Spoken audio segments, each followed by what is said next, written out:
This is a continuation of the reading of the book by Richard Hoskins called War Cycles, Peace Cycles.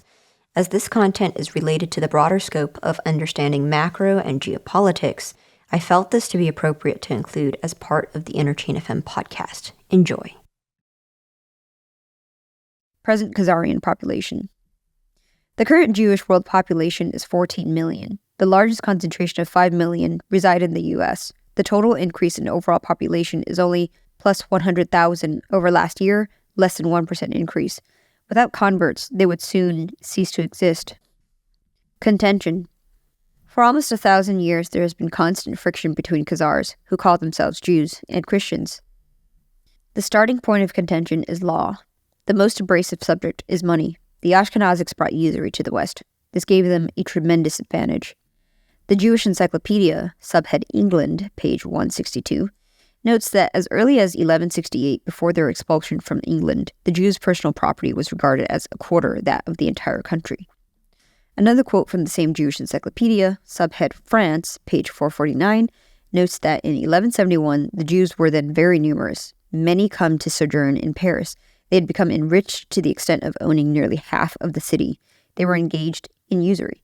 Their patrons were often despoiled of their possession. In Spain, it was charged that these people were the most powerful group monetarily and politically in the land. This condition was and is true in other lands as well. As long as the widely scattered Khazarian colonies wield such power, there will be a never-ending series of charges of one sort or another brought against them.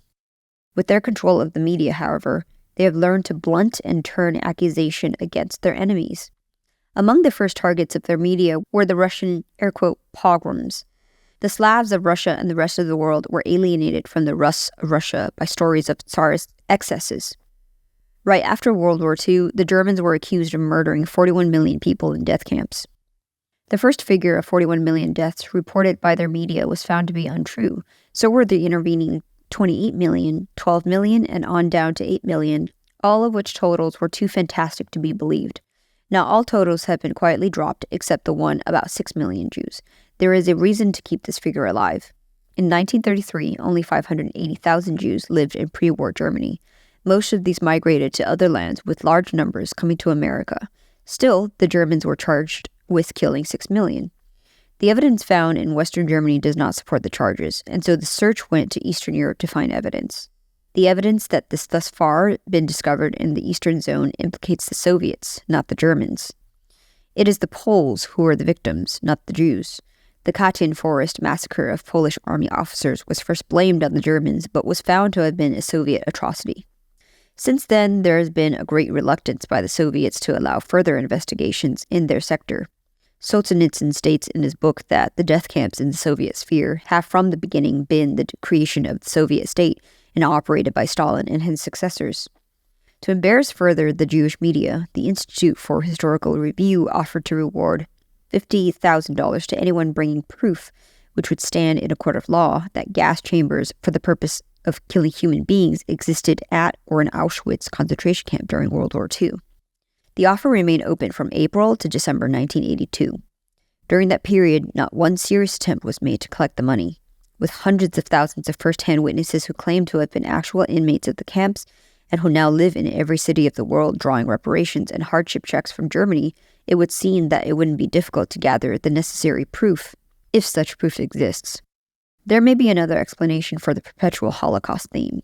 The book, West German Reparations, discloses that between the years 1946 to 1978, the Germans were forced to pay the Israeli nation many billions of dollars.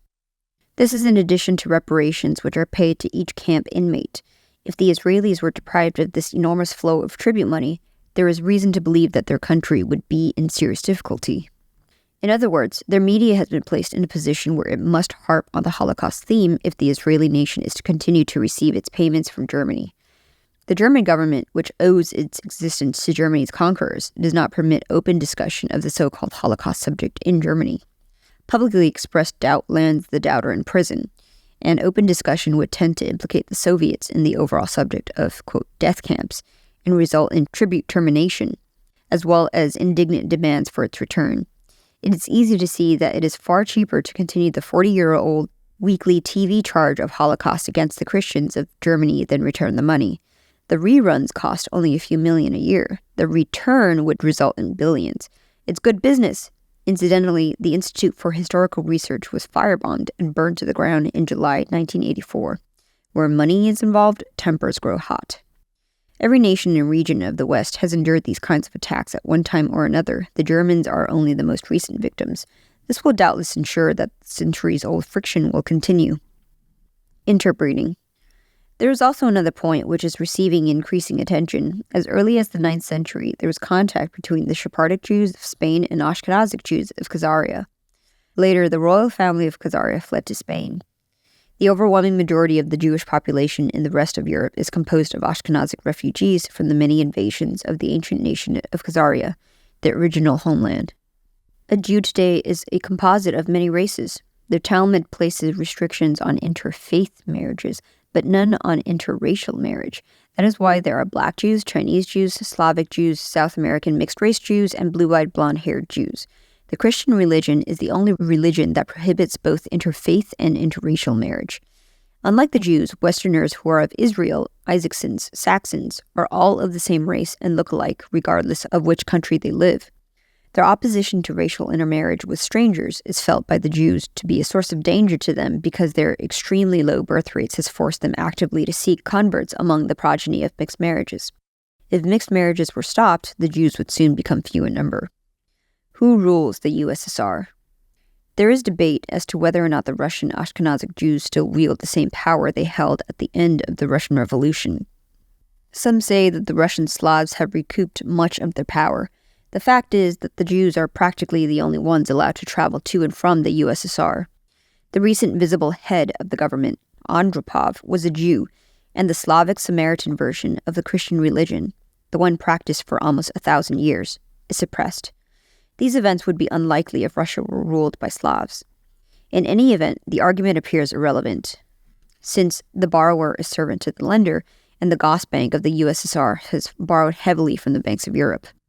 According to law, this has made the entire country of the USSR servant to them.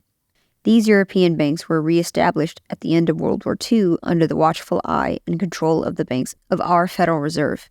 Our Federal Reserve was initially established by agents of these very same European banks. Thus, the banks of the Federal Reserve indirectly control the Gosbank, which in turn controls the USSR.